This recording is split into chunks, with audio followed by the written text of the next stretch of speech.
Monique, can you unmute?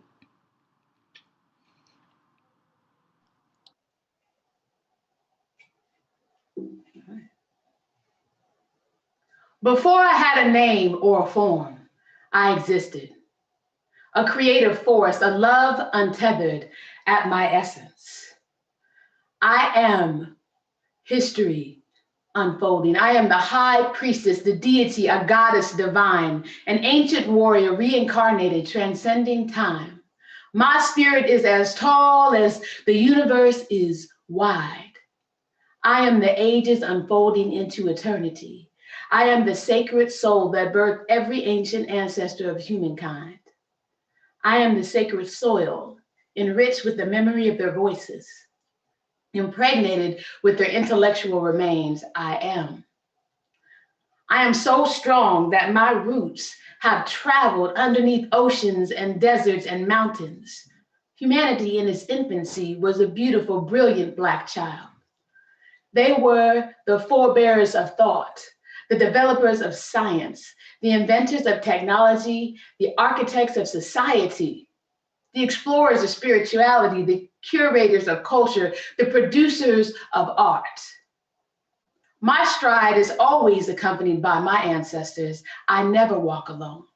My counsel is sought. My will, once spoken, is born. I am born to lead and to liberate. My choices in my life are deliberate. As I have whispered life at the dawn of every civilization, I am a queen, purposeful, powerful, irreplaceable, beautiful, relevant, passionate, loving, sacrificing, a genuine genius, me. I am the divine mother. I build communities. I am unity. I am the more in your veins, the rhythm in your soul, calling you home, whispering to you from a distant shore. You are great. You are powerful. You are the divine one, calling you to be great, calling you to continue to create, to be world makers, calling you to continue to educate, to elucidate the truth, to take action. I am.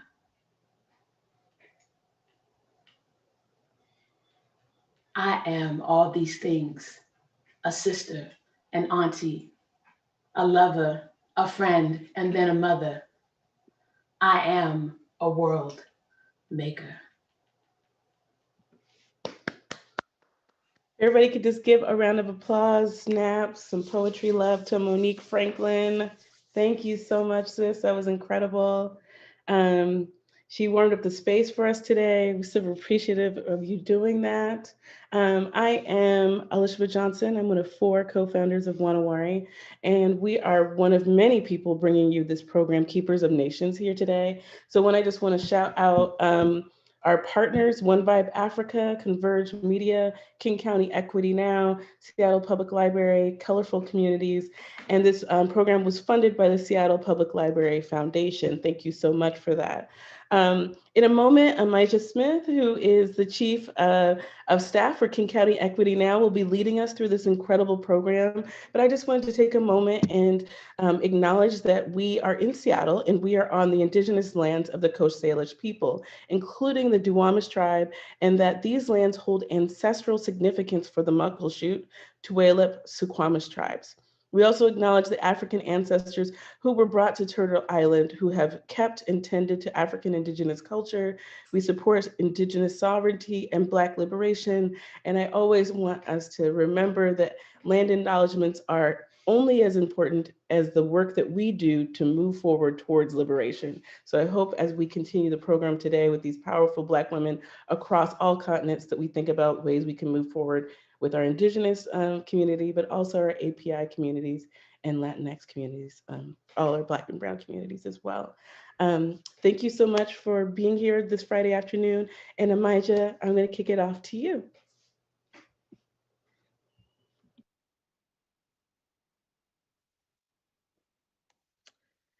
Thank you. Thank you, everyone. It's such a pleasure. I'm just so excited to be here and be part of this opportunity. Thank you, Elisheba, for that wonderful introduction. So good afternoon, and just thanks to the audience again for joining us today for our program, Keepers of Nations. Hit the chat, let us know where you are, where you're joining from, and go ahead and, just honor Black women that you love. You can put their names in the chat or, call them out in your space. Today, what we have in store for you is a celebration of womanhood of African descent on the continent and in the diaspora during the International Women's History Month. It's a month, but we should be doing it every day. We're offering here today a film screening, offering a great woman of our African diaspora. And then we're going to be closing our discussion with an incredible panelist, Miss Janet Preston, Dr. Marsha Arunga, Janet Morton, Rachel Mwakali, apologies if I messed up the last name, Miss Mary Flowers, Miss Gilda Shepherd. I mean, it's an exciting event that we have. So in a moment, we're going to cue up our film. Thanks to Tariq, our tech person. And before we do that, again, we just want to thank our community partners that have been shared. Wanawari, Colorful Communities, King County Equity Now, Seattle Public Library, Public Engagement, and the Foundation. So I'm going to go ahead and pass this on over to Mr. Simon Okello, who's going to introduce himself and introduce the film. Thank you. Thank you so much. I just have to turn off the film here real quick, and then I can just give me a moment here.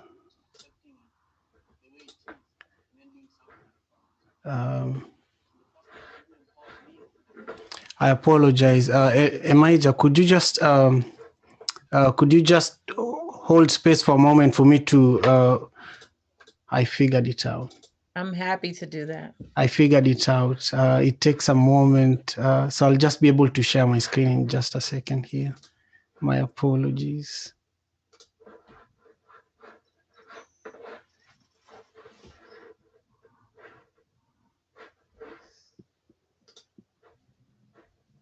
Okay. Amisha, could you, while we're waiting for Simon to get ready, can you explain a little bit why this program was so important to happen during Women's History Month? And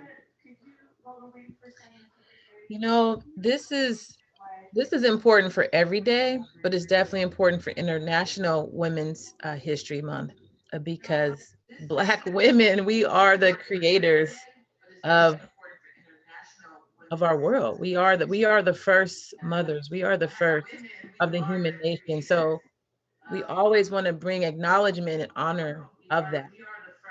And women of African descent, we just naturally take care of our communities.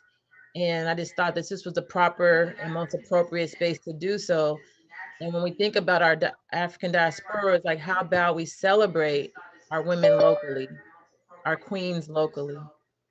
This opportunity came, Mr. Okello was sharing about the greatness and the great work of his mother, and just introduced this opportunity for, said, can we partner and bring this to Seattle?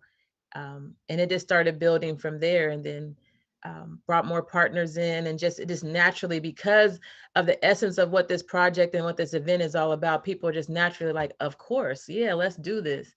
And as again, we're like, well, how do we honor our women who are here locally, who've been holding us down, holding our community down? So this has been a pleasure for me, a privilege for me today. And it's just, we need to share the stories, because the reality is that we have, just a tremendous amount of leadership, walking institutions, libraries, legacy within our African women. Thank you. We will need Tariq to play the film. This is Simon speaking. And while Tariq, cues the film, I just want to say thank you. Thank you for that. With me. It's like a vibration, one vibe. It's like a vibration, empowerment. It's like a vibration. The beginning of self-empowerment is being conscious about what's going on around you and accepting it the way it is, and then doing something about it. So the first person who empowered me was my mother.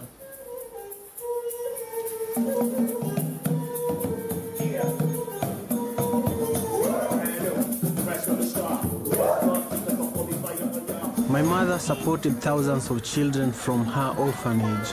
I was one of the children growing up in war, gangs, and violence. I looked to my community for leadership. My friends were taken away. My brother was taken away. It makes me think of my legacy. What kind of legacy are we going to contribute that will transform this community?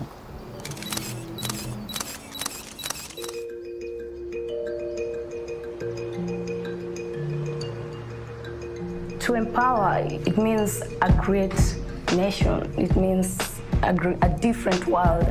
When you empower everyone equally, you make the world a better place. The fact that I'm in Africa, it means peace, love, unity, and equal opportunity for both genders, male and female.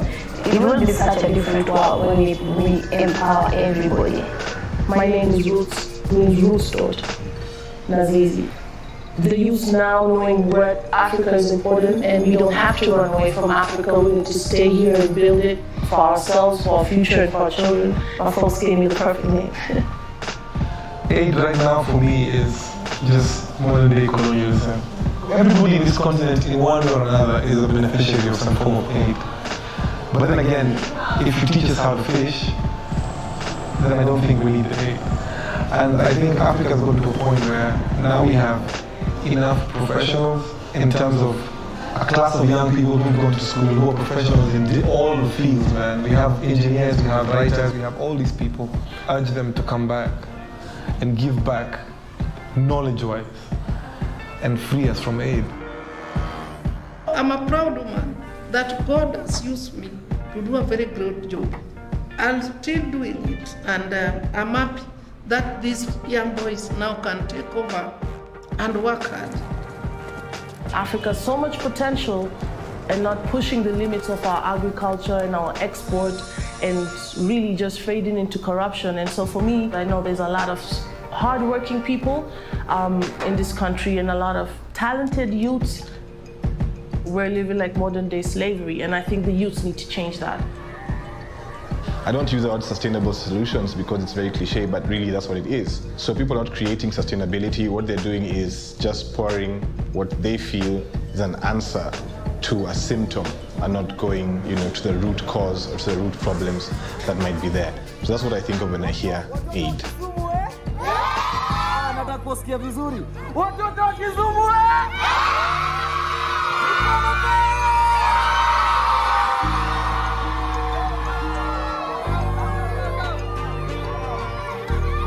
Africa has everything Africa needs.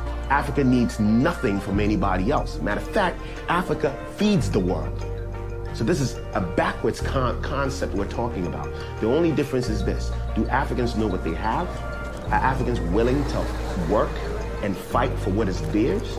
Are our leaders willing to not betray us at every dime? You understand? Are we willing to invest strongly in who we are? These are the only questions that exist.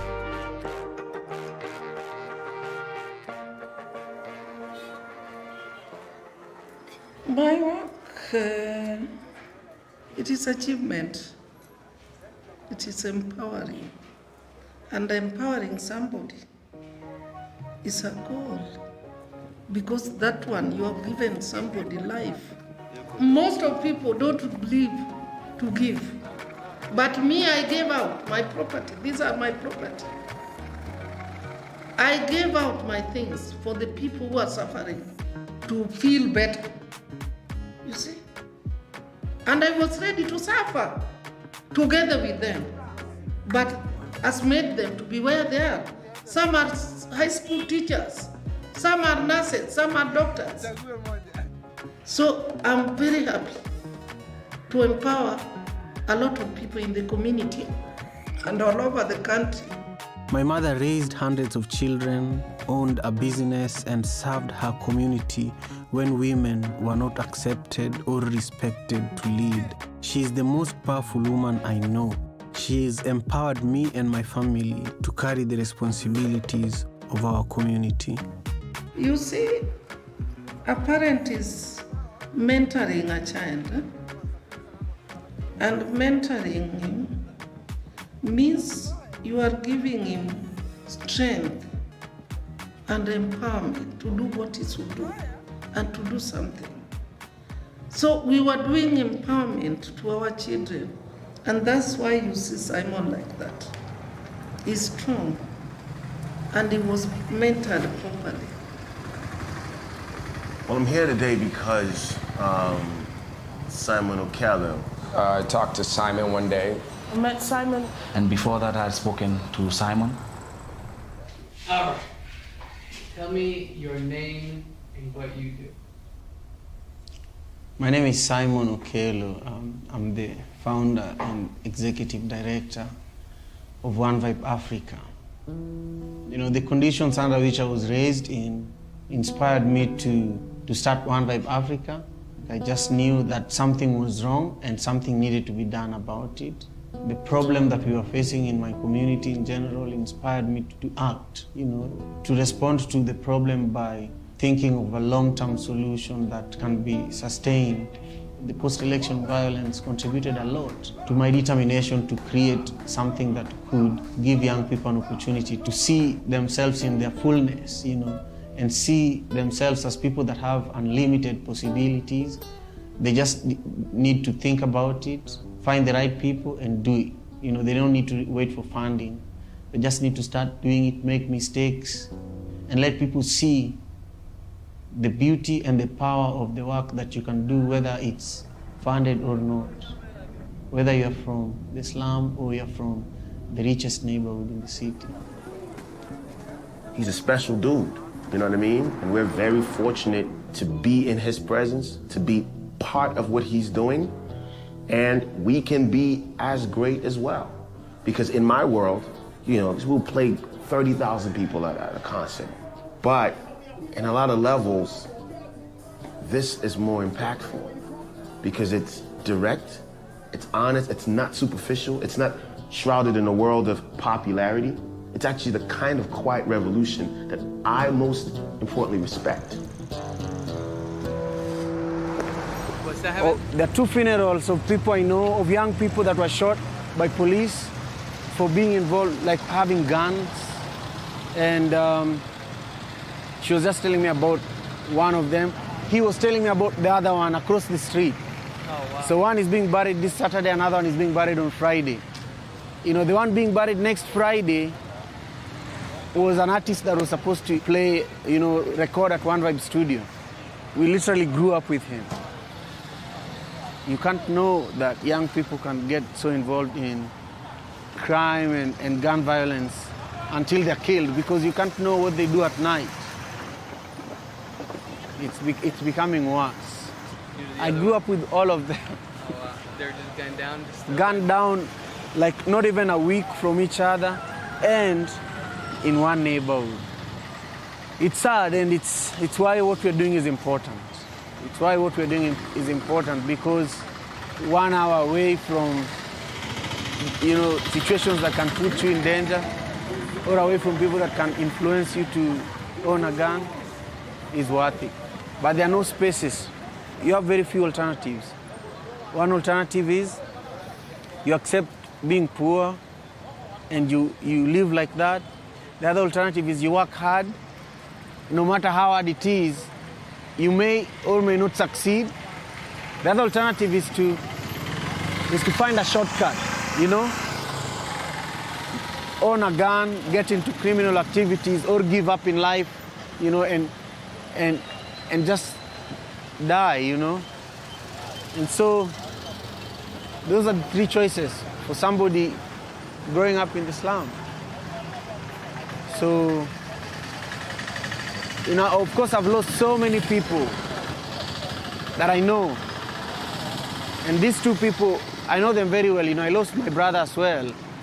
But since I started One Vibe, you know, now 11 years ago doing this work, I was hoping that there would be less and less people that I know that would be gunned down. But it looks like there's more work to be done. It looks like there's more work to be done, you know. Yeah, death has come. My son's death was really hard. It gave me a lot of prayer so that we support children. Then it just passed on like softly like that. Yeah, just like that, softly. I learned a lot of things that we should not relax. It makes me believe that it is real. We have to take children away from bad group. And we have to support children in the slum to be right people. And to change. I preach a gospel of change. Change on the life of children. Change on the life of youths. Change is my focus. Without change, you can die. And it is real. This does taste. You go and you go for good. It didn't taste my son, but my son went for good. You see? So I believe that there don't taste. You go. It's not about one person, it's about the collective community of people and how they work, how we magnify each other's impacts, you know? I think it's exponential. It's like, it's beyond anything that is finite. But I think it takes community, and I think it takes an intergenerational dialogue, and I think that hip-hop culture has been a great help because it's helped a lot of our diaspora also have part of this conversation, which is very important. But overall, it's gonna lie on the African to decide that he or she is ready to take their place in this world. In spite of what's been said about us, in spite of what's been done to us, it's on us to somehow rise through all of this and take our stand and say that we belong and we deserve and we own. Well, for me, I always live every day as if it's my last day in the world because I've seen friends and then the next minute they're gone.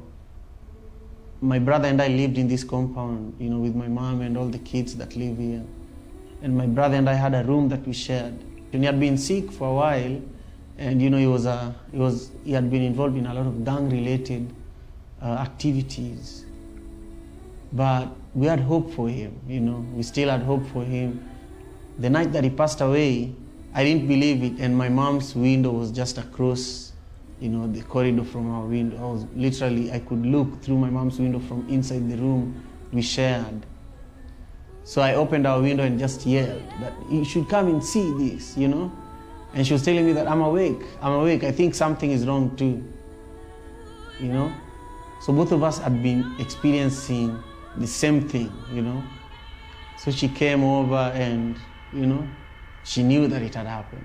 So we just prayed, and, you know, in our culture, when there is death in the family, the mother or the woman in the family has to announce it by crying and yelling and beginning the mourning period officially.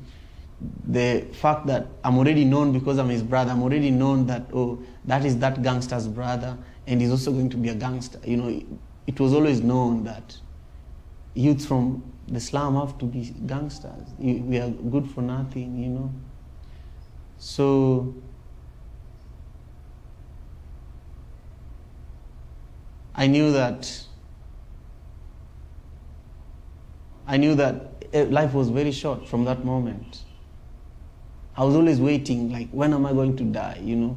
And I'm always ready. So every day in Seattle, I'm like, okay, anything can happen today, but I'm okay with it because she has done her part. I've done my part. We've done our best, you know, and there's nothing else to be done, you know. Yeah.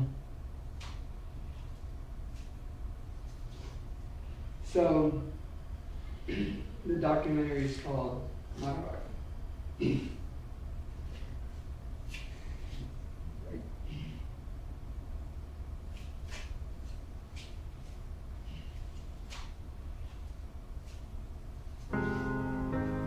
We only advance when men and women are willing to plant trees they'll never sit under. And that's where I believe the work that we're doing is leading us. We may never see the glory. We may never embrace whatever comes out of it. but it will always give shade to whoever's coming next. And I'm witnessing it happen right now. So empowerment. So who it means to you.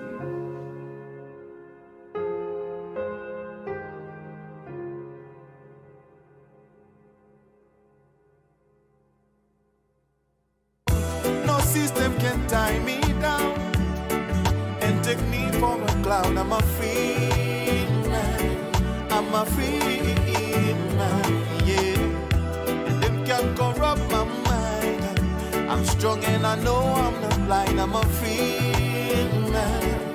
I'm a free man, yeah. If you know you're free, put your hands in the air and tell me you're free. Tell me you're free, yeah. Come on, boy.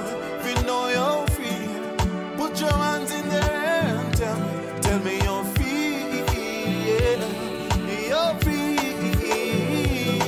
yeah.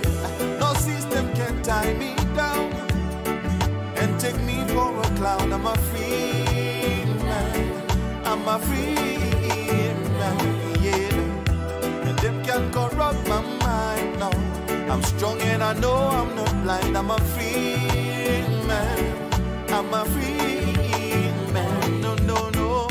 No system can tie me down and take me for a clown. I'm a free man. I'm a free man, yeah. And them can't corrupt my mind. I'm strong and I know I'm not blind. I'm a free man. I'm a free man, yeah. If you know you're free, put your hands in the air and tell me you're free. Tell me you're free, yeah. Come on, boy. If you know you're free, put your hands in the air and tell me you're free, yeah. You're free, yeah. No system can tie me down and take me for a clown. I'm a free man. I'm a free.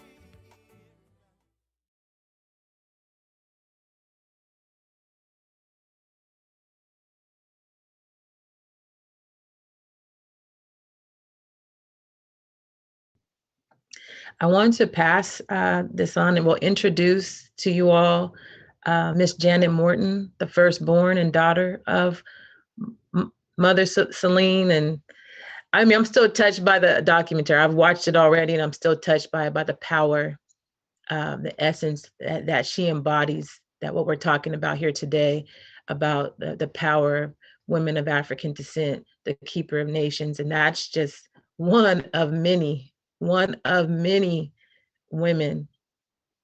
who care for our community, and the fact to have an orphanage and take care of the community in that way. Oh, you know, I just hope to walk a few steps in the shoes of someone like that. Thank you so much. So I want to just take this opportunity to introduce Miss Janet Morton, firstborn, to share some words about her mother. Thank you.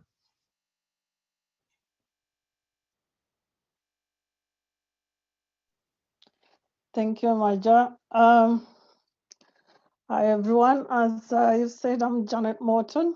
I'm Mama Celine's first daughter. And please, if you just allow me a few minutes to just say thank you to everybody. Thank you to you all, and to the speakers who've taken their time to be here today, and to the organizers.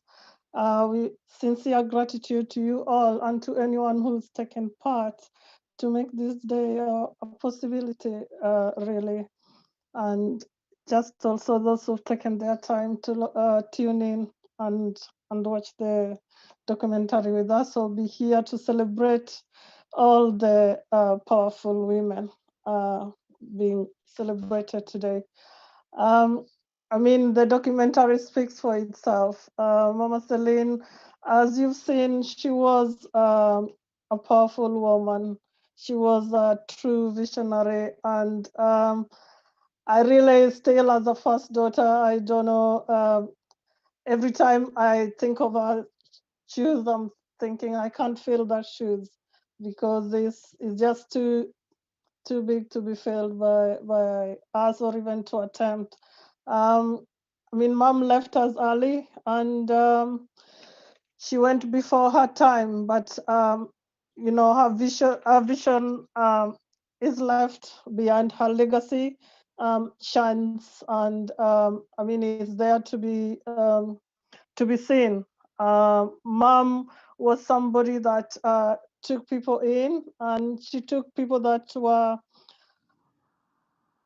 sorry that it takes me all the time. I try to say about it, but you know, people who are underprivileged, children that were HIV positive, had AIDS, mothers that, you know, nobody wanted to be close to because they were felt to be infectious, or rather they were almost left in the society, and mom brought them close. We never knew who is part of the family and who's not. As a firstborn, there was so many of us at times in the house that you didn't know who was a member of the family and who really wasn't. You pass by and there's a child who's in the corner, and mom started embracing them in that way. And before we knew it, you know, I came to England without mom hadn't started the orphanage by then, and I knew that something was cropping because she always had everybody coming in, and some people could be affording hotels, but they were like, I'm going to be with Mama Selene. So that was the kind of a person she was. You'd wonder, why would this person want to come and spend the night in this place? I mean, we were brought up in again in an underprivileged area of Kenya, and it was passion, beauty, and she empowered. You've seen her talking about empowerment and strength. I mean, as a woman, I've looked up to my mom. I mean, if you ask me who my idol was, that was my mom. I actually grew in her footsteps, and I think my daughter has taken after that. Mom, we had the privilege of having mom here, and my daughter really learned a lot from her because of just the way she is. Mom walks in a room and everybody wonders, who is that lady? And you know, in a society where there's big people to look up to, people look up to her, and you're thinking, wow, I want to be like that lady someday. She'll go somewhere and she'll say, when you tell mom no, when she had started with her children, you'll tell mom no, and no to her, really, she'll take an ugly thing and turn it beautiful. So for her, no meant really not now, maybe another time. So, and those who've come to know her, really, I can't speak to you, but she was a powerful lady. She was one that, you know, a force to be reckoned with. And when she put her mind into something, she would do it. And I would imagine my siblings more or less are the same way. She's got no arrogance in herself. She is fierce, but again, she's confidence. But confidence without arrogance is really beautiful. It shines through, and I hope that those who watch the documentary, you've taken something from it. You've taken a piece of the family and something about mom. I mean, I can't talk about mom all week, all night, all day, and I wouldn't shut up. So you might just tell me to shut up about mom because you know it in Simon. That's my younger brother, and I think it takes after mom more than we all do. It has that passion of what mom did in the society. But as women, we've all taken after her, a piece of her in us, and we really are wanting to carry up her vision and never let it fade because she's planted something beautiful. And I mean, when she was gone, you'd see the children or the children from the orphanage who really had something from that seed, were wondering what's going to happen now that mom has gone. But because she empowered them to really be something, you'd see the doctors and the nurses and everybody that she had brought up to be something. She would give you something to carry you forward rather than her doing it for you. Mom always mentored you, nurtured you, and empowered you to go and be something, do something. If you had a family, then she'll nurture you to do that rather than keep coming for more. She'll educate you to go and do that. So think of a vision, think of what you want to be, and you can't be anything. So underprivileged children going into privileged schools. So that's what mom was all about. There's no limit, sky's the limit if you put your mind into it, if you want to do it. So if you want to go to which school, say which school you want to go to. You might wonder how you're gonna get the fee for that, but mom will always find a way and get you there somehow, because if you're ready to work, mom will work with you. And she had many children, but we were all her children. And before we knew it, the small house was always full. And the saddest thing, I think, for mom, when we asked her to probably take a break, rest, and we moved, as you've seen in the documentary, we moved her to go and take a break and let Simon carry on with One Vibe into where the Young Generation Center was. And mom that was a very difficult time for her, because she didn't want to leave her children. She didn't want to leave everybody suffering. So she wanted to be part of it. And she wouldn't retire until the time she was going to rest. She just didn't want to retire. We had to return her to do few days a week so that she could leave everyone alone, and her passion and life just came back after that. So that is a true visionary wanting to keep going to the end. So if we are talking about powerful ladies that engrave things in the society, I just want to be like my mom. And I bet my sisters, brothers, and you, my sisters in the panel today, you've seen someone that has made you proud the way she makes us proud. So she's gone, but her legacy lives on. Thank you for the opportunity. Thank you. Thank you, both Janet and Simon, for sharing your mother with us and with the rest of the world. What is the greatest gift? I mean, what a great gift! What a great gift that a parent can share their legacy and pour into their children, and then to see the community and all the children as their children. What a great gift! So thank you. So now I would like to make some connections here with our full panel that I shared with you all earlier. We have Dr. Marsha Arunga, powerful woman. I just want to say that of all the greatness I've seen in Mama Celine, I definitely see in the women that I know here on this panel right now, and I'm looking forward to learn more from Miss Rachel. I'm calling everybody Miss here. We are all queens, been invited here on this panel, amongst many others, I was saying, because of the work and contributions that you've provided to the community. And so that term that I like to use is a community queen. I don't know if it does as much justice as Keepers of Nations. I think those are such powerful statements. So Miss Dr. Marsha Arunga, Miss Mary Flowers, I'm gonna say Miss Gilda Shepherd, Miss Rachel, again, Miss Janet. I hope I didn't leave anyone out because I can't see everyone's picture here.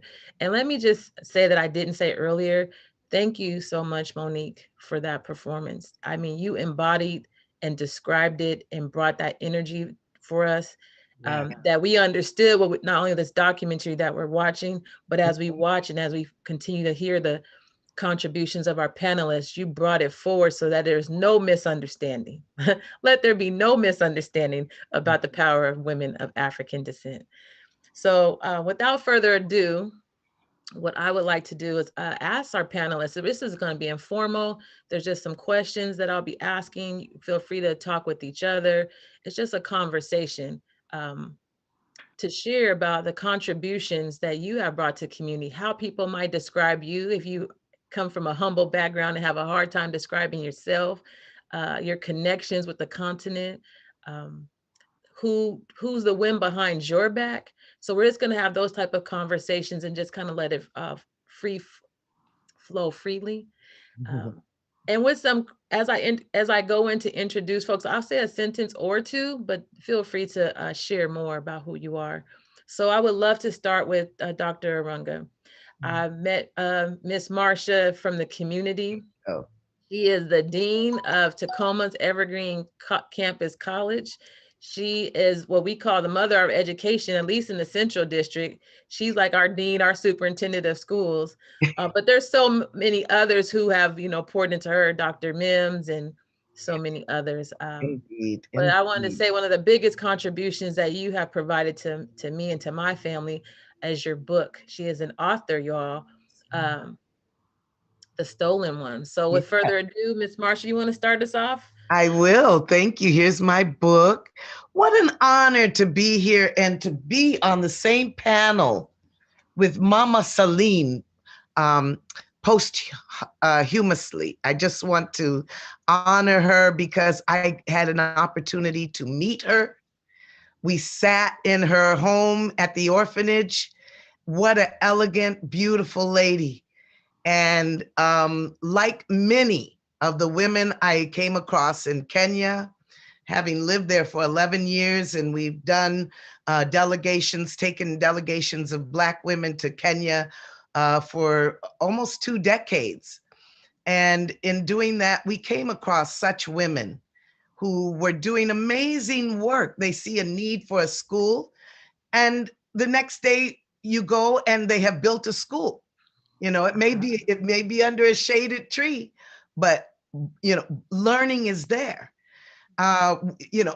Women see a need for a hospital and they just raise a hospital. So as we began to visit Kenya, and part of that community of which was my homeland with my children who were born there, I would have to say that it was really a reflection of me and my ancestors in this country, the women, as you have spoken of today, how we see a need and we fulfill that need. And I believe that we were raised to see the need and to fulfill it.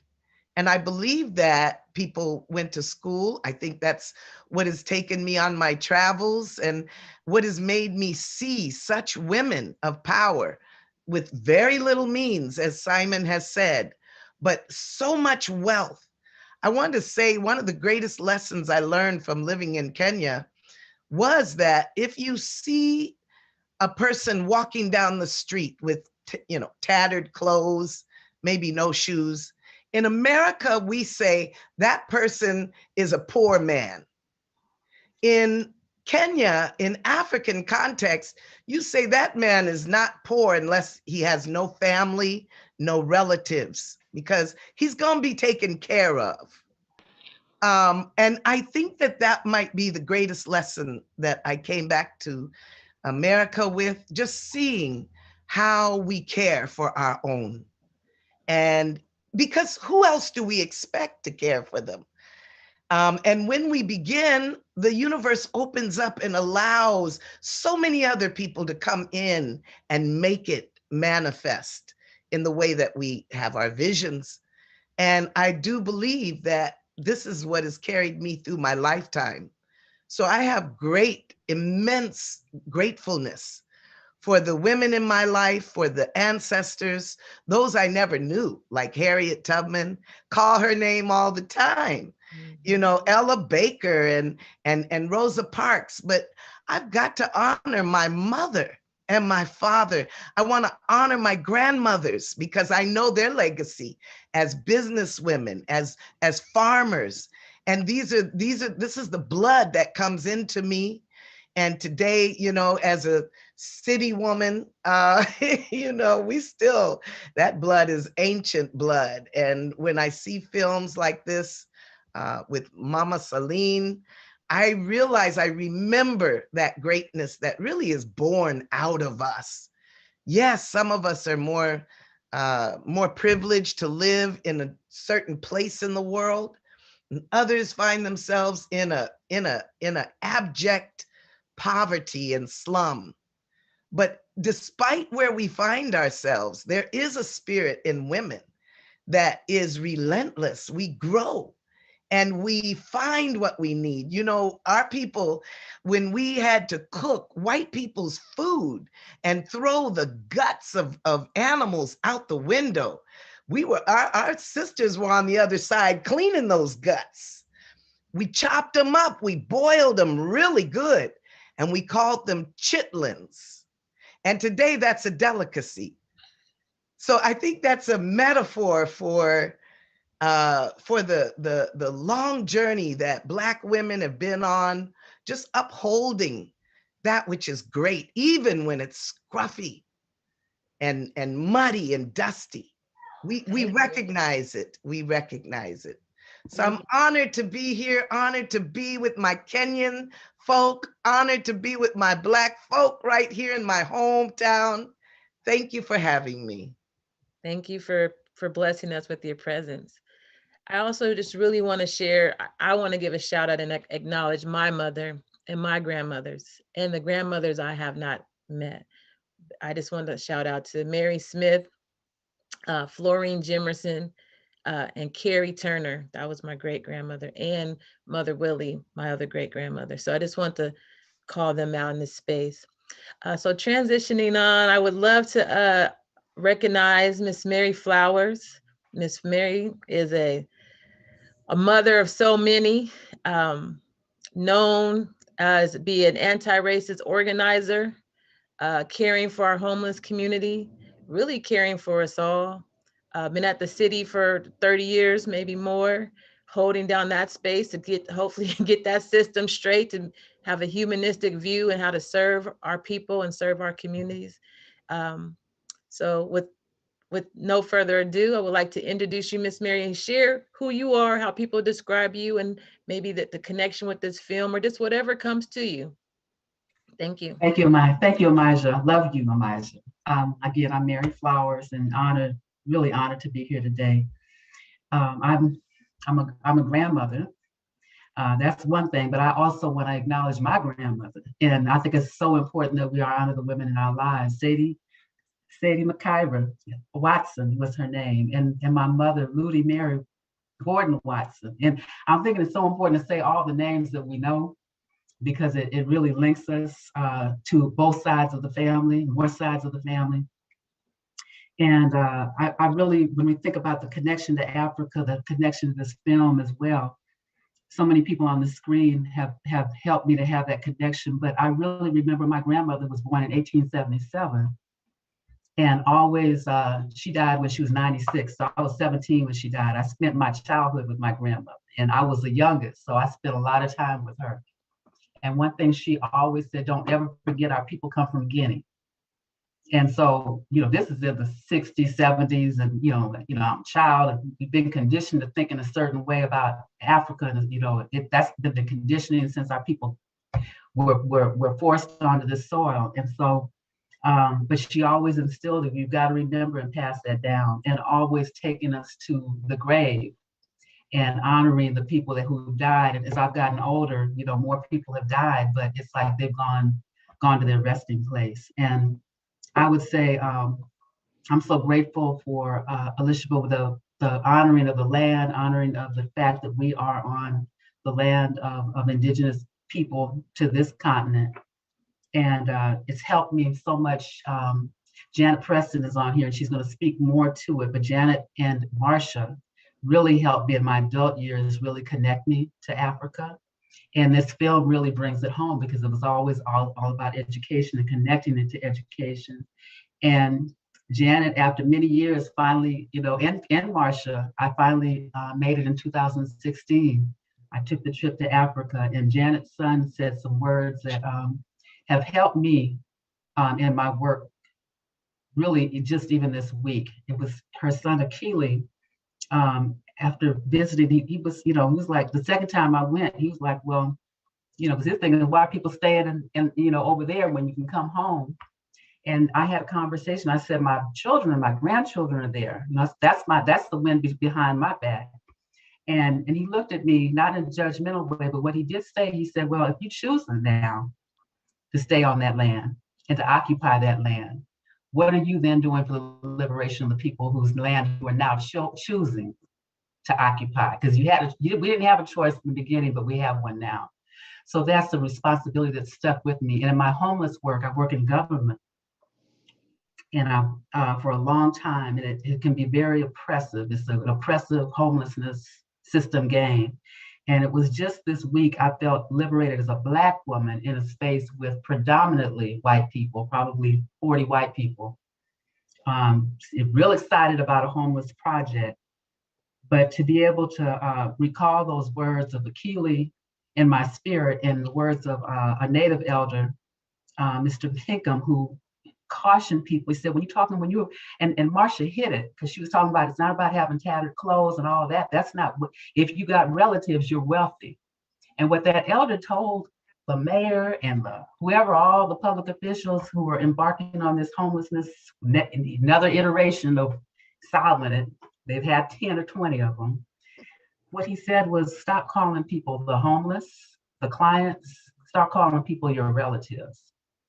And it really speaks to what Marsha just told us about. It's not about how you look or what you don't have. It's about what you have. And if you have relatives, you're wealthy. And so if people who are experiencing homelessness that I get paid to work on behalf of every day are experiencing poverty and homelessness, is because we've not been their relatives. And so those are the kinds of words I think as a Black woman in those spaces to be able to bring that, because we don't get many opportunities. And those words change the atmosphere. And they're going to help me to be able to do what needs to be done, what I can do, what little I can do. And it's not me, it's me and the ancestors and my mother and my daughters and my granddaughters and my sons. I take them with me everywhere I go. So in the extended family, I just want to thank Janet Preston for encouraging me. Sometimes she had to push for me to get to Africa. And what we just experienced, that film that we just experienced, is a story that I saw play out over and over again. So I'm grateful to be here and honored. And I want to say, Amija, you are my queen. You are my queen, because you've always carried yourself with dignity. And even as a young person, which you're still young to me, but you're a grandmother now. And I'm so proud of you and so grateful for you. Thank you. Thank you so much. See, that's why I love Miss Mary Flowers so much. Did you guys feel that humanity? She lives, breathes, sweats humanity. She brought that full circle, helping us see that we got to see our people as their relatives, that they are our relatives, and that we are wealthy, and we got to get out of these systemic games. So thank you for continuing to model for me, mentor for me, and to teach me as you teach others. And so you were highlighting Miss Janet Preston. So I would love to just do some shout outs to Miss Janet and calling her next. Definitely a community queen. I mean, takes care of us all. Takes care of us all. I've seen it firsthand. Miss Janet is a longtime educator, had been serving families and children in our community in general, but with Seattle Public Schools, she retired after 30 years. Sits on many policy boards, an advisor to so many of us in so many different spaces.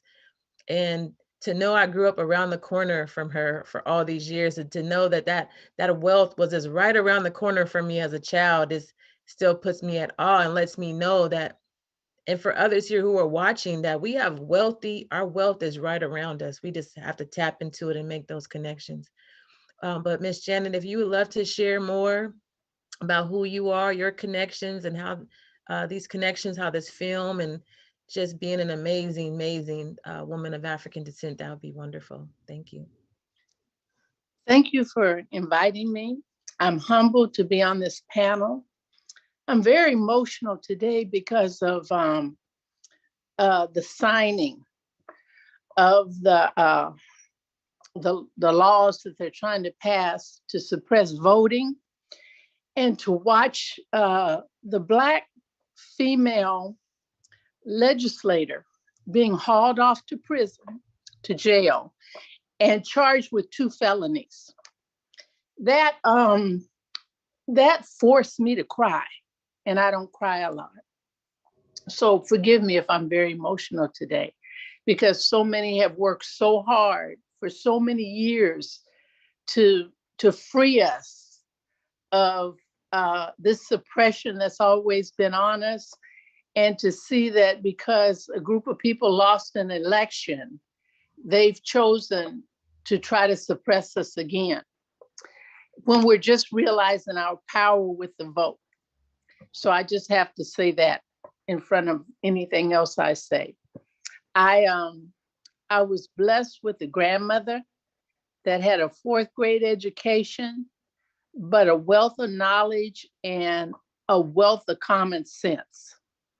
So that has been very, very helpful. At 15, I was told life is survival of the fittest.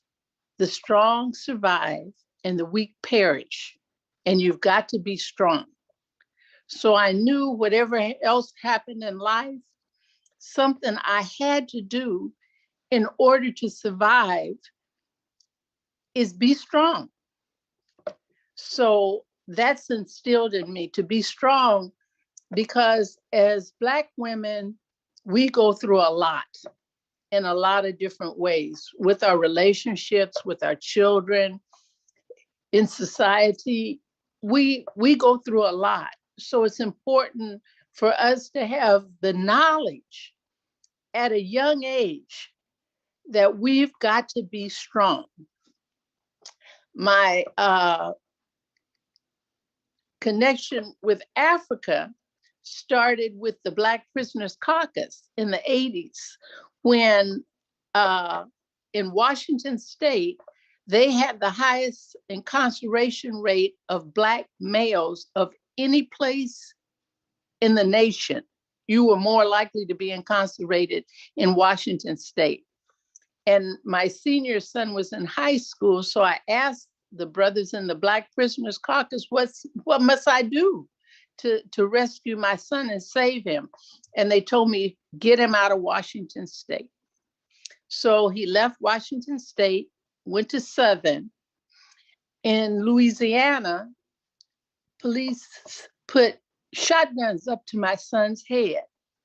And so he wanted to leave the South. And so he eventually went to Walla Walla Community College, where racism was at a high level in the 80s, even though he was an athlete. So he wanted to leave Washington State, and he went to Washington, D.C., to UDC.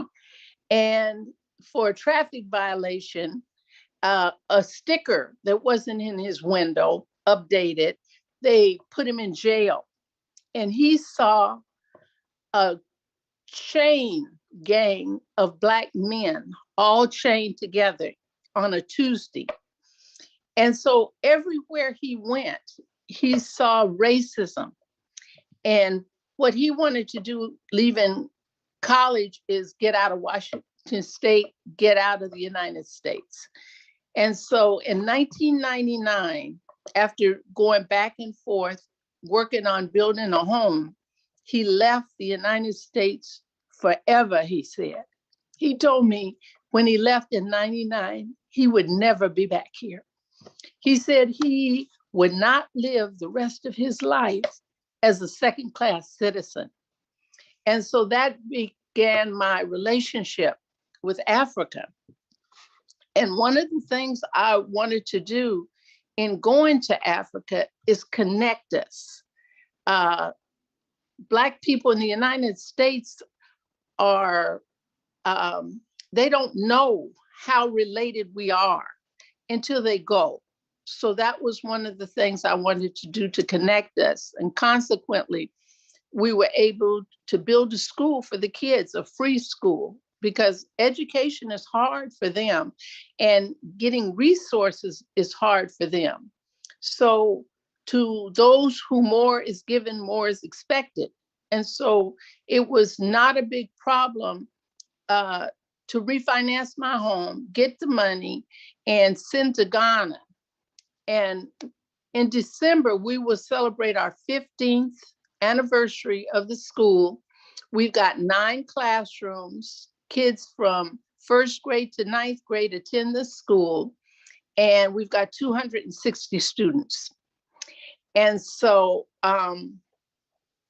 it's been a journey, but it's been a beautiful journey.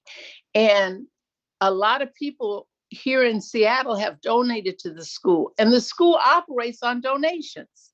And to be able to survive and grow over 15 years is just unheard of. But when God has his hand on what you're doing, if you just listen to what he tells you to do, he'll open up all kinds of doors. And that's another thing with Black women that we know, is that there is a God, and that if we listen to that still small voice and we're going in the right direction, he will lead us. And if we're going in the wrong direction and we listen, he'll get us out of situations we can't get ourselves out of. Because I know in my lifetime, there's been ways that I didn't know how I was going to get out of situations. And I just was still, and God opened doors. He will open doors for us. And something we need to do is let young girls know their power.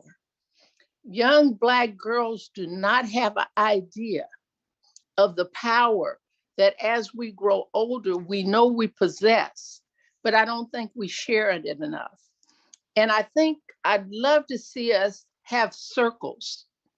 Like the Black Prisoners Caucus have the Circle of Life. We as older women, some of us are older than others, but we as women need to be sitting down with young girls, letting them know that they have more choices than they realize they have, and they have more power than they have. I think I've spoken enough. Thank you. Thank you so much. Tariq, can you share a couple photos? Thank you, Ms. Janet, for gracing us with that wisdom. Can you share with us some of the photos, yes, of the school Ms. Janet's talking about over in Ghana, the People's School? We have 9 classrooms, an administration building, and we've just finished a fabulous dining hall for the kids. And I invite everyone of African descent to take this journey December 5th through the 17th, 2021. Thank you so much. Benjamin of World Travel will be handling the reservations and the itinerary once we get it all in place. Thank you. Thank you. I'm trying to get myself there soon. So I want to transition this over to Miss Gilda Shepherd. Because Miss Janet was sharing with us about the Black Prisoners Caucus. And I know that you have a lot of connections with helping and supporting folks on the inside. But before we jump right into that, we got to give you your shout out. We got to give you a shout out and honor who you are. And so, world renowned filmmaker, people call her Mother Gilda, really loves the community and takes care of us. And one story you had shared with me that people may not know is the activist that you are. And maybe it comes more through your film, but the activism that you've done here in this city that have supported this whole community. I think you shared with me about being at El Centro and helping occupy El Centro to help our community have that school and maybe other spaces. So I just want to bring that to light, that you're about us all, but the power of you as a woman of African descent. Please share more of who you are, what you do, and make those connections. Thank you. First of all, I want to thank you, Elijah, for doing this phenomenal work of bringing us together, and also Davida. I know she's behind that beautiful picture there, and for bringing us all together, and Simon, and particularly Mama Celine and her firstborn, Janet. Your mama is smiling right now. The way you talked about her conjured up all kinds of beautiful images and memories for us to bring up our mothers, our grandmothers, and our work. Thank you all. But Elijah, you talking about an activist, what you're doing right now is thank you. I had another meeting. I turned that meeting. I said, I gotta go. I gotta come over here because this is like, as I always say, I'm sitting here. I'm doing the holy dance with my tambourine on right over there. Okay, so you just imagine that. Okay, so wow. Sometimes you say, oh, I can't follow that. And I love to follow the power of Marcia Kata Runga, the power of Mary Flowers, the power of Janet Jones Preston. I love to follow that power. Because, it's all of a sudden, it just seems like the heavens opened up and you can see your wings. Yes, I mean, I started going to Ghana, West Africa in the 1990s. I did my graduate work at the university there, but also I followed Jorna Hurston's work in Alabama when she interviewed Kuju Lewis, who was the last enslaved African man in Africatown, USA. And this is in the 1990s, early. And I went to Africatown, USA, and then in Alabama, because that's where my people are from. And within my head, my stories from my grandfather, who was a Garveyite, my stories of my grandmother, who was part of the Black Women's Club movement, neither of which we could say graduate. I mean, I think they went to school up to about 6th grade or something, but they would walk around the house holding hands. I mean, my grandmother used to say, I sleep with in the same bed with Alex. That's my grandfather till the day he died. And I was a little girl. I was like, well, of course. Then I thought, oh, I see what she's talking about. So I grew up with this beautiful idea of love and leadership. That a strong woman is what is sexy. It's what is to be loved. It's what is to be praised. And a strong man, they used to call him Dangerfield, because he talked about the Garvey movement and all that with me. And I was kind of an eccentric kid sitting in the closet with a flashlight and a mirror. Maybe I always knew I was going to be a filmmaker. My grandmother used to, and my mother, Geneva Lewis, Jimmy Lewis, who I named my film company after, Jimmy Lewis Productions. I love to have it there because it's a Black woman with a pompadour. Remember? Y'all don't remember. Pompadour. There she is, smiling. Went to Hampton University, historically Black college, right?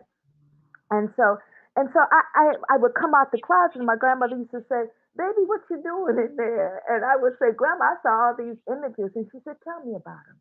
And I would tell her about it. I just make up these stories, and she'd grab me, sit me between her legs, and brush and comb and braid my hair and tell me, she says, you're a beautiful storyteller. Don't you ever forget that. And that's what took me to Africatown, USA, back in the 90s. And then went to Ghana, West Africa, tracing women of African descent, leadership and economic development and community service. I interviewed little girls who sold bread all around Cape Coast and all around Accra and all around Osu. All those. I understand the importance of, that saying, you educate a man, you educate an individual. There's nothing wrong with that. Educate a man, you educate an individual. I'm not putting that down. You educate a woman, you educate a nation. I saw it through the lens of my camera. Every time I interviewed a woman, you heard tickety around her. There was all these men, all these little girls, all of this, not just around her because she was just everybody suckling at her breast, excuse and wash, excuse and play, but it was because she was educating them in the market. In the market.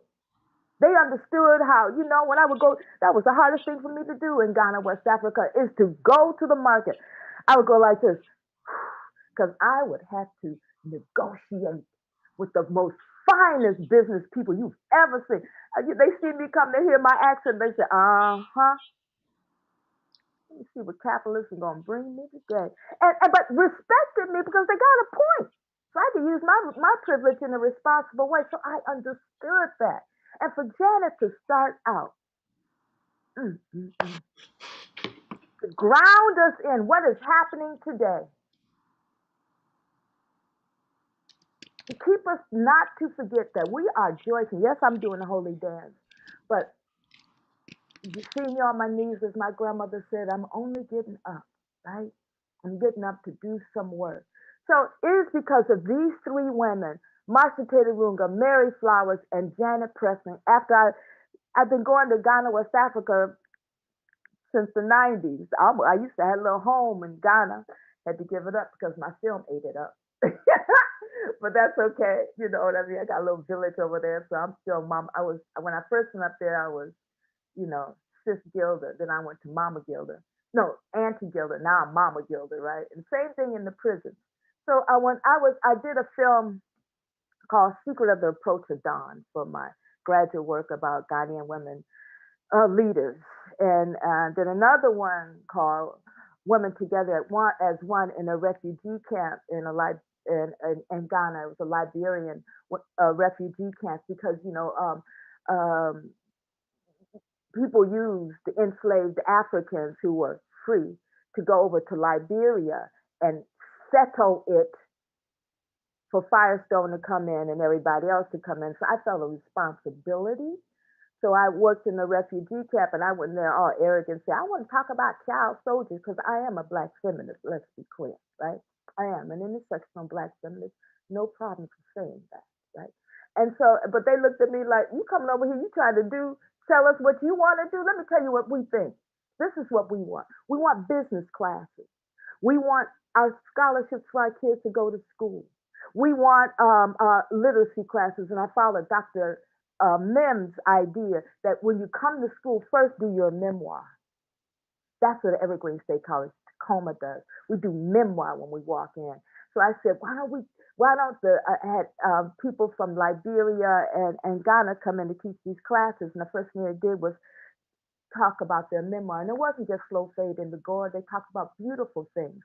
But and so when the last day, this woman said, Sis Gilda, the same AK-47s that you see on the streets of Liberia, they're on your street and in your kids' hand. You need to do something about that. I've known Dr. Marcia Taylor Runga for a long time because she was this phenomenal singer and dancer in a group that we were in called the July 26th Choreo Poets, and it was called the Choreo Poets. She was amazing, young, and she was just, and people wanted to take her away when they hear her. She would just like leap through the air and go, oh, she could sing her, woo, that girl could sing. She, as Janet says, I say the mother, father, God works in a mysterious way. Dr. Marcia Taylor Runga talked to me and said, I'm getting ready to go get my PhD. You want to start teaching at the prisons? I started teaching at the prisons. I met me some Mary Flowers who pulled me down. She said, what is your reason? She made clear that my head was together about what I was about to do. I thought to myself, I'm in love with Mary Flowers. She's amazing. She's not going, you're going to come in here with your Black self and you're just going to come in here and do your thing. She didn't say it like that, but she reminded me with her beautiful young looking self of my grandmother who would pull me down and say, wait. And Dr. Maxine Mims said, stop being a cheerleader. Listen to what you're doing. And then when I went in there, all I heard was stories of Janet Preston. And I know R.T. Young was one of the people that inspired Janet Preston to go, and who was also a director at Evergreen State College in Tacoma. So these three women that you see, I see them in a diagonal here. You see right here, embody the women that I have inside of me, in my heart, my mind, and wherever my soul lives. It's because of them, right? And I must admit, because sisterhood is powerful, and I'm proud that Dr. Marcia Taylor Runga is my dean. I mean, and she comes in. We had low school enrollment. Those of you who need your degree, please come to Evergreen, Tacoma. She and this is her second year. She made it a 4-year college. I mean, come on. She took Dr. Maxine Mims' dream and made it from a 2-year, it's now a 4-year college. What? So, okay. No, you know I got a film since I've been down. Oh, you guys got to see my film, and it's playing today, and it's playing right now. I will. It's in Texas. Wait a minute. I think it's playing right now. But I'll send everybody when you can see it again. It's doing good. I got a new trailer.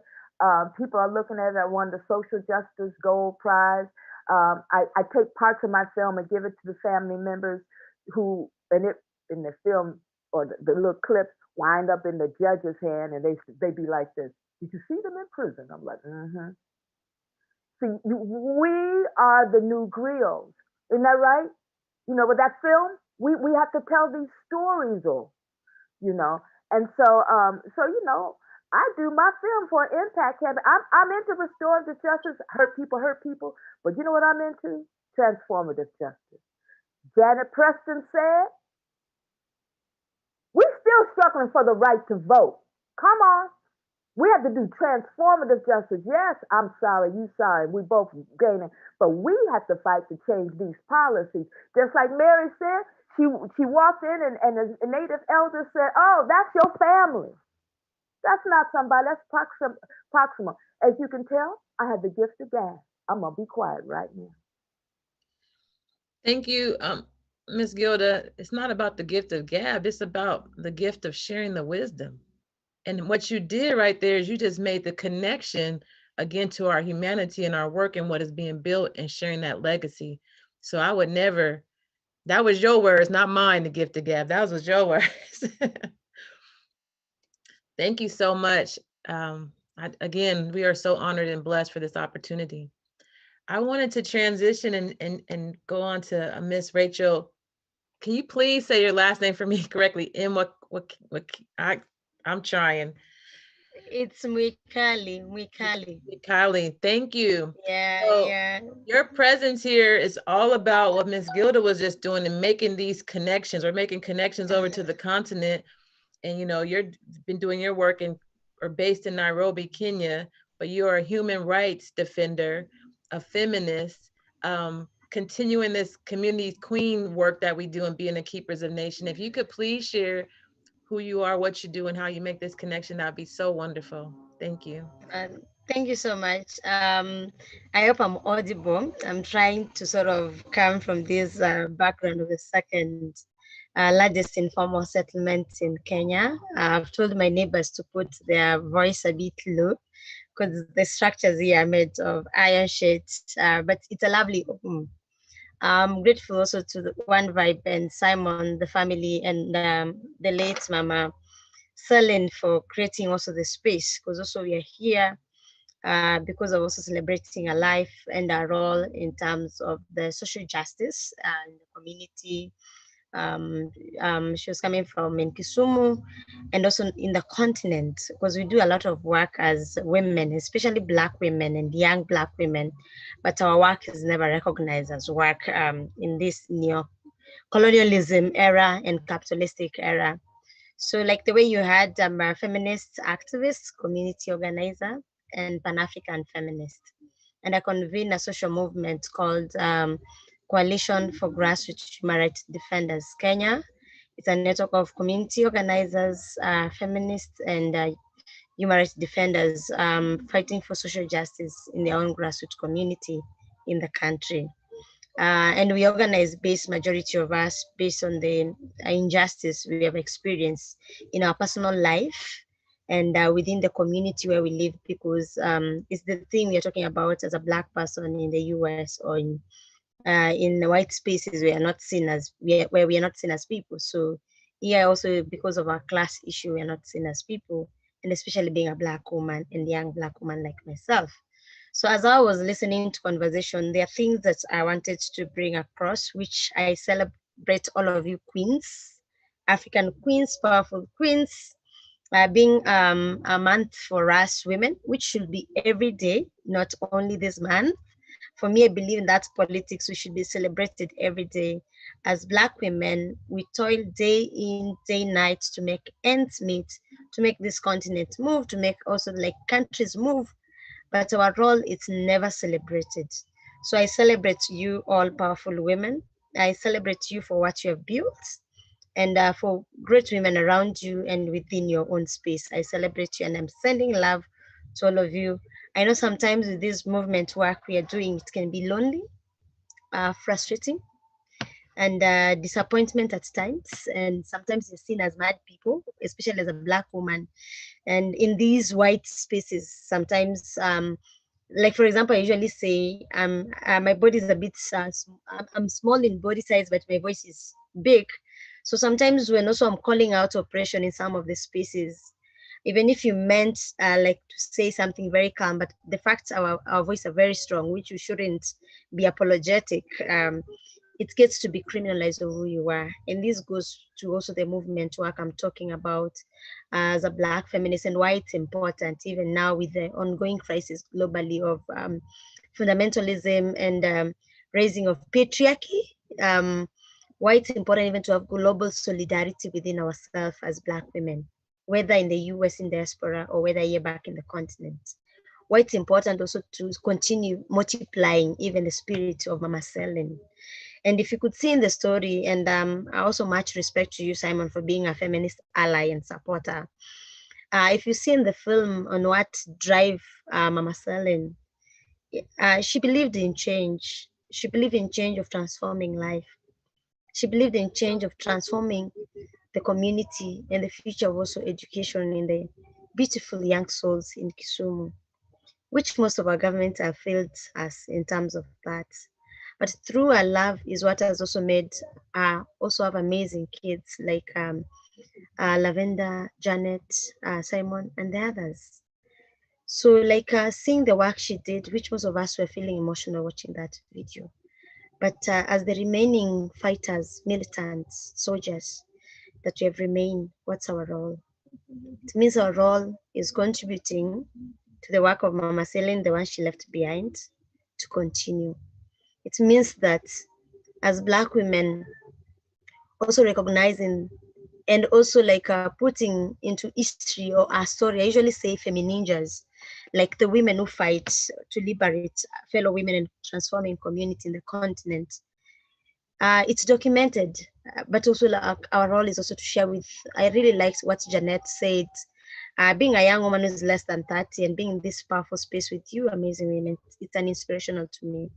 But sometimes we feel we fight ageism politics as young women, but seeing all of you like also having that power of transforming the spirit of continuing the fights, giving the baton to us, it motivates me.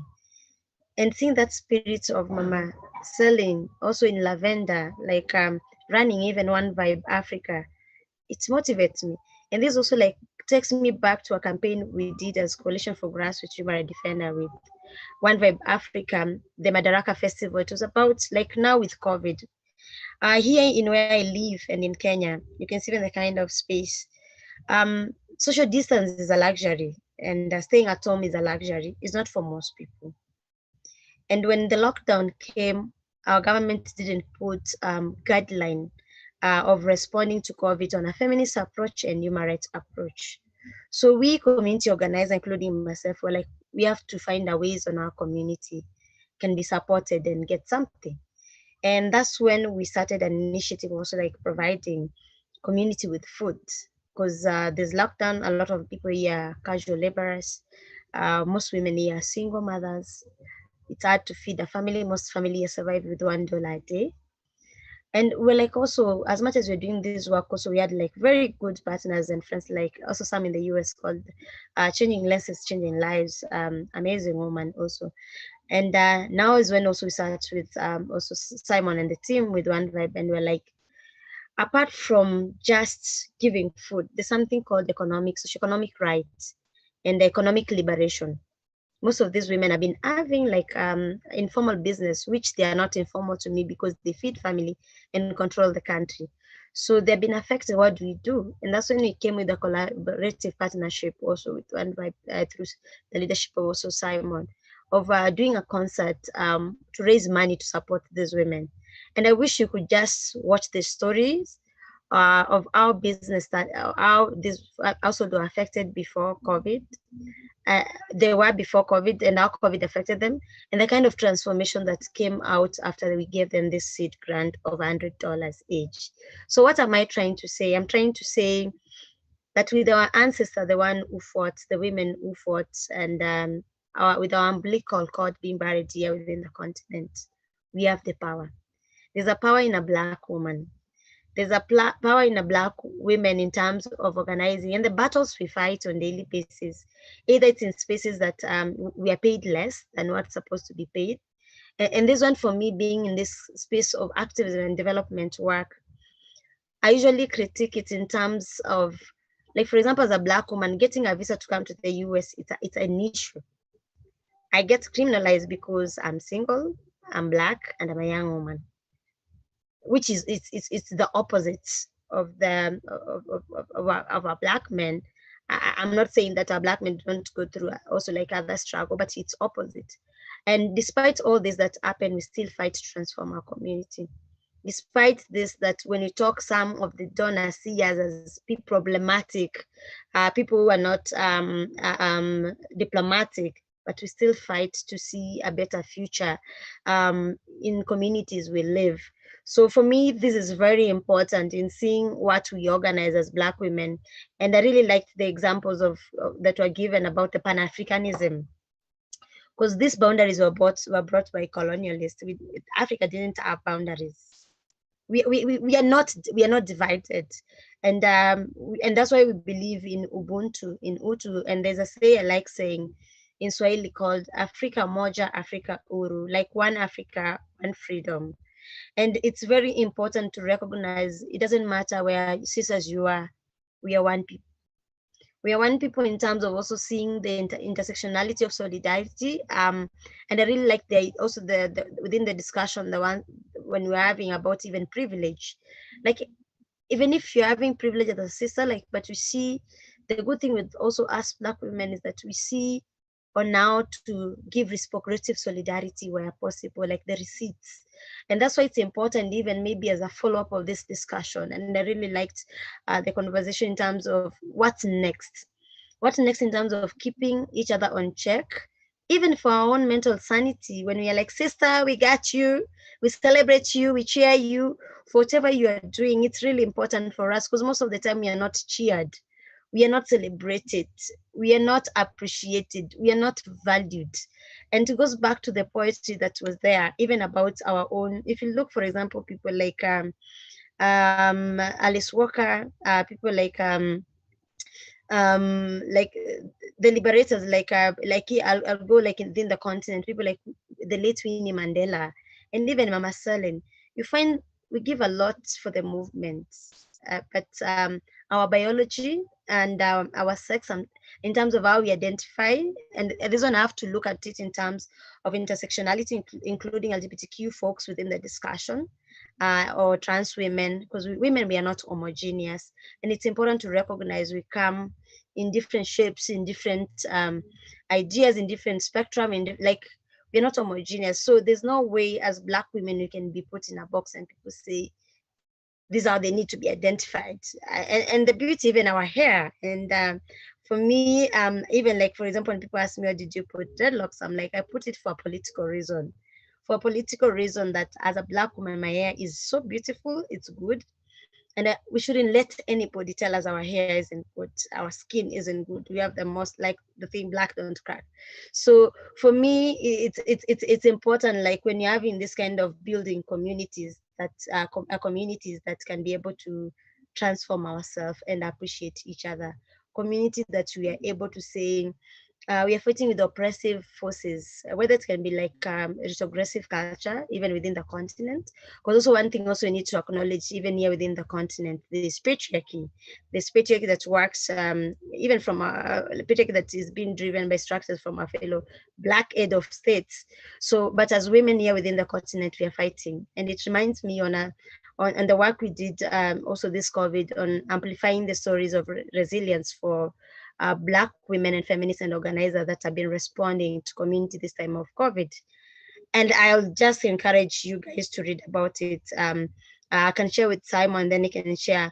Like on now, you would see like one of our members, a mom died, but she would still, it was hard because of lockdown here, but she still supported community. She still believed, like, despite everything, if there's a case of sexual assault, she went head on and supported. We are those women that when your fellow woman doesn't have food on the table, we are able to share. We are able to share in terms of organizing with a subsistent budget. We're like, this is $100, but everybody has to eat, has to feed. So for me, it goes now also like, I hope I'm not talking too much, on how deliberate we are and political in terms of also like not forgetting where we have come from. I know there's been a lot of this neocolonialism trying to hide our stories, our ancestors' stories. But I feel it's our responsibility, sisters, to work together. We are here to build, not to destroy, to change the narrative in terms that Black women don't contribute anything. We have been contributing and we are not apologetic. We have been contributing a lot, but now in terms of ensuring it's documented. It's documented, even like now the stories I've been listening, they're very powerful. Can we put them in such a way the other young girls who are coming after us, the other generation, can read and say, we are really inspired. The others who did much and we can do more than what they did. So for me, that would be a call up for all of us, and ensuring the spirit of our ancestors doesn't disappear.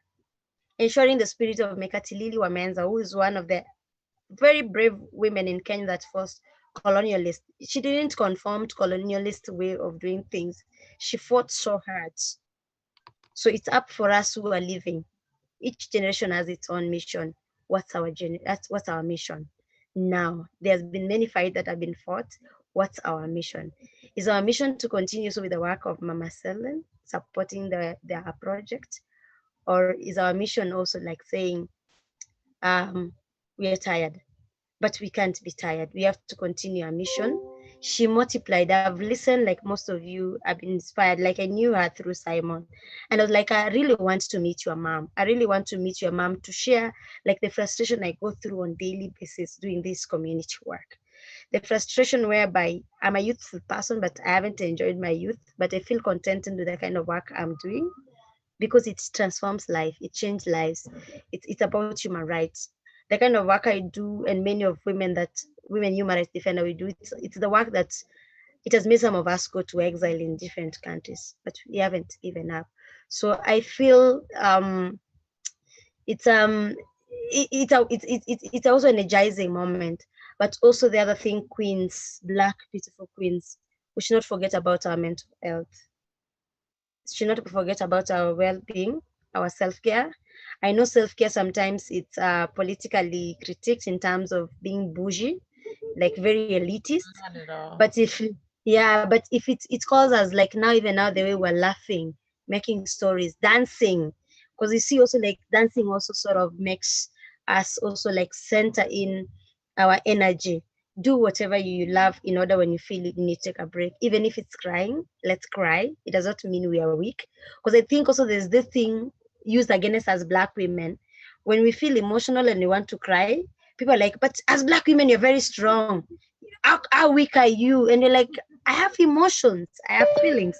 So we should not let also our strongness being used against us to ensure like we don't also like feel in as other people, or being used in terms of how power is being negotiated. When you negotiate, someone is like, we are very troublemaker. And that's for me, even in international spaces, I'm usually very clear. I'm saying, yes, I'm very troublemaker, and I'm not apologizing.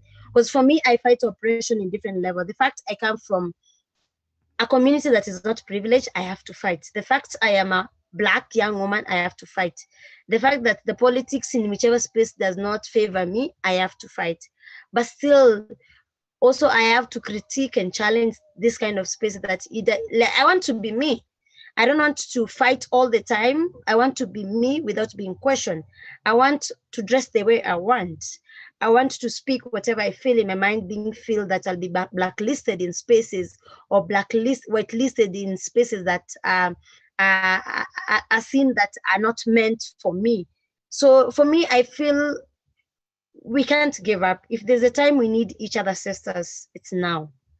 If there's a time we need to put our fights together, strategize or share ideas, creative ideas on how to move on, it's now. So for me, I celebrate each one of you, and I'm so inspired. That's why I have to stay overnight. Now it's around almost 1. It's almost 12, sorry. But I feel this conversation is important for us to have. This is the first time I'm getting connected. For me, it's a memorable moment with sisters from the US who are Black women like me. And I feel it's more powerful than anything else. We have been yearning for this moment. We have been yearning where we can see or now we can put our efforts together, even when there was Black Lives Matter here.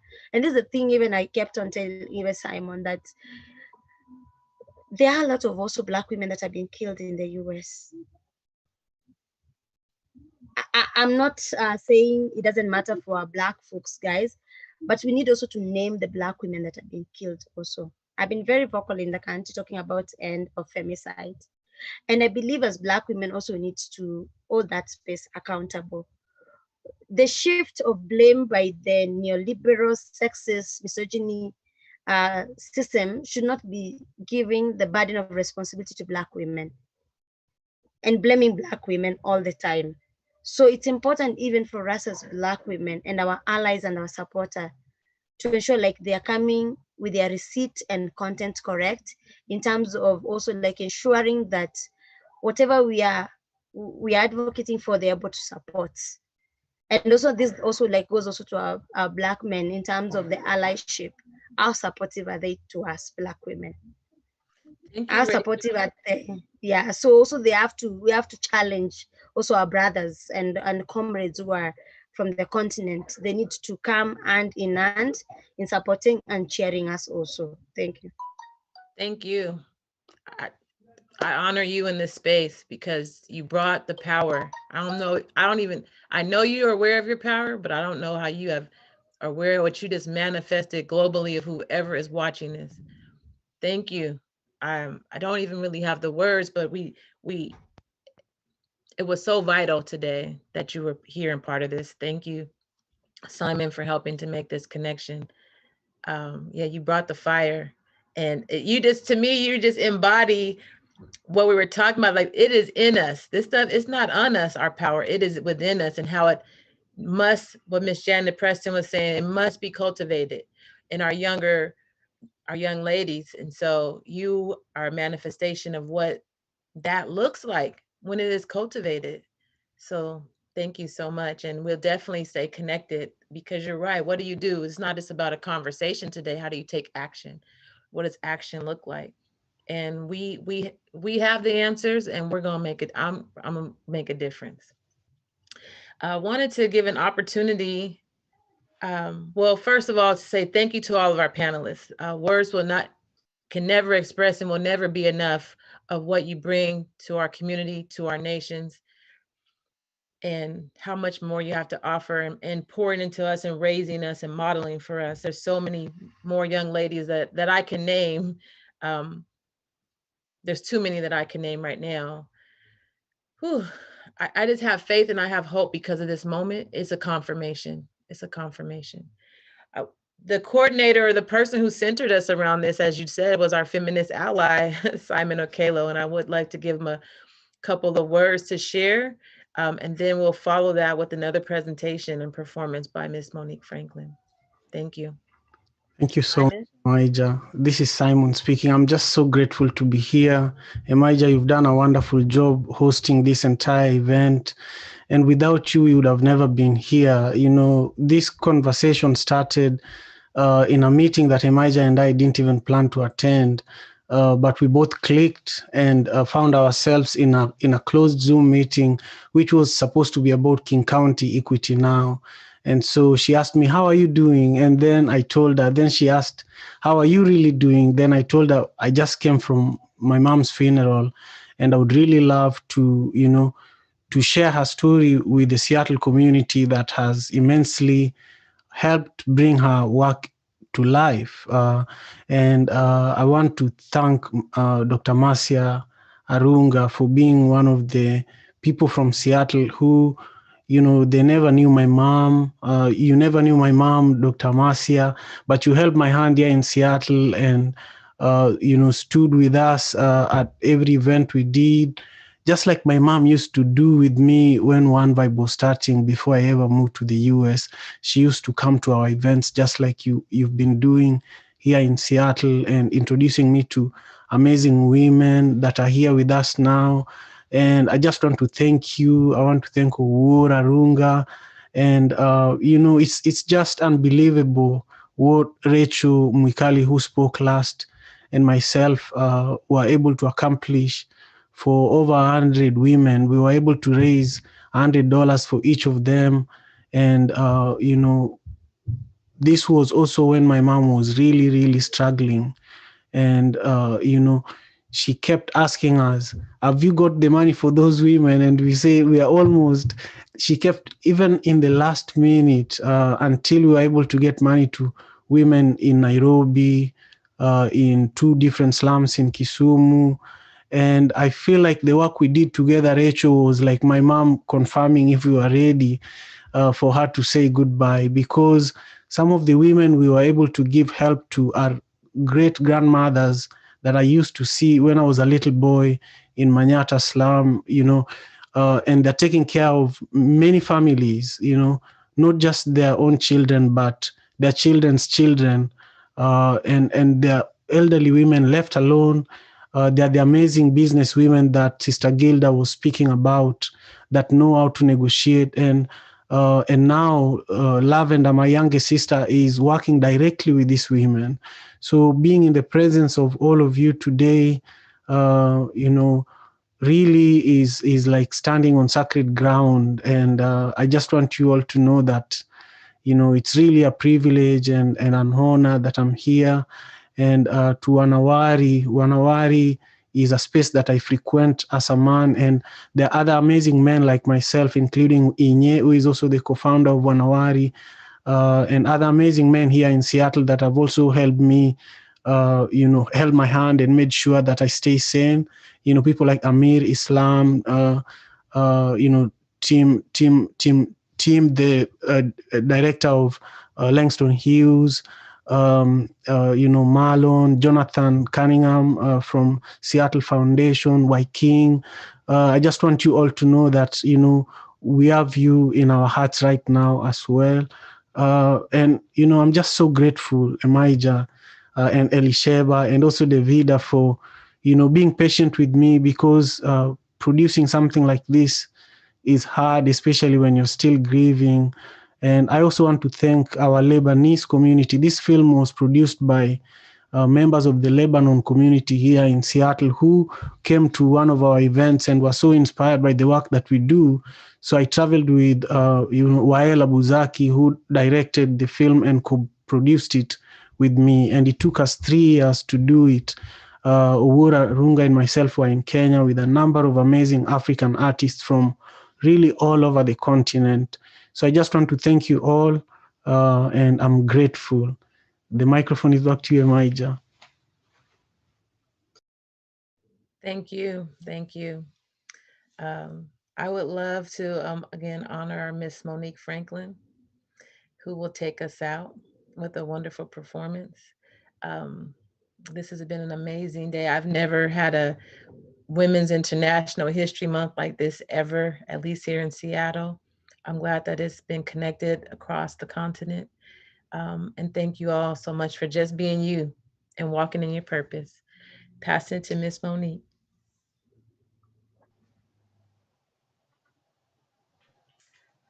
Before I had a name or a form, I existed. A creative force, love untethered at my essence. I am. I am a high priestess, a deity, a goddess, divine, ancient warrior, reincarnated, transcending time. My spirit is as tall as the universe is wide. I am the ages unfolding into eternity. I am the sacred soul that birthed every ancient ancestor of humankind. I am the sacred soil enriched with the memories of their voices, impregnated with their intellectual remains. I am. I am so strong that my roots travel under oceans and deserts and mountains. Humanity in its infancy was a beautiful, brilliant Black child. They were. My children were the forebearers of thought, the developers of science, the inventors of technology, the architects of society, the explorers of spirituality, the curators of culture, and the producers of art. My stride is always accompanied by ancestors. I never walk alone. My counsel is sought. Once my will is spoken, it is born. I am born to lead and to liberate. My choices in my life are deliberate. As I have whispered life at the dawn of every civilization, I am a queen, purposeful, powerful, irreplaceable, beautiful, relevant, passionate, loving, and sacrificing. A genuine genius, me. I build communities. I am unity. I am the divine mother. I am the more in your veins, the rhythm in your soul, calling you home, whispering to you from a distant shore, you are great. You are powerful.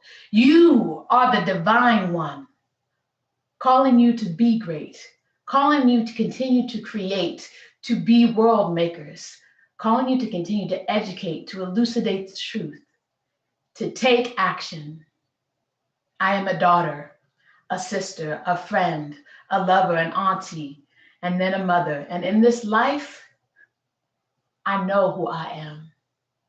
I am the keeper of nations.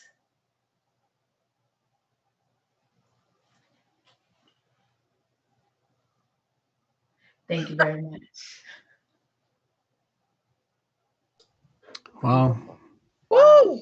Beautiful. At the That's feet. amazing. Mic drop. Oh my God, mic drop. Indeed. Oh, Monique, my mind. You wrote that for us. I did. Oh my goodness. Oh my goodness. Can we So record gorgeous. any of this? Because I got it. So Oh gorgeous. my We need to do this again, clearly. Thank you, Monique. Thank you so much. Oh, thank you. Thank you. Thank you. Yeah. All of you. I was telling Davita, I know she's probably been secret squirrel chatting to everybody, but I got a special one. And I was just telling her I'm so full right now. My spirit is so full right now. And I just am honored and grateful to be in this beautiful, powerful circle with all of your spirits. So thank you. Thank you. Thank you to everyone. That was really incredible. We're just really honored that we were able to hold this space. If you, just as a quick reminder, to email your invoices and W-9s to me, Elishaba, and I'll put it in the chat as well. I'll follow up with an email later, but I'll be paying you, and thank you again. I'll let Davita say anything she needs to say. Yeah, can we take the picture, the Zoom Yeah, I photo? was going to say quick picture, but also I want to call it out because this is how I keep funding for my programs.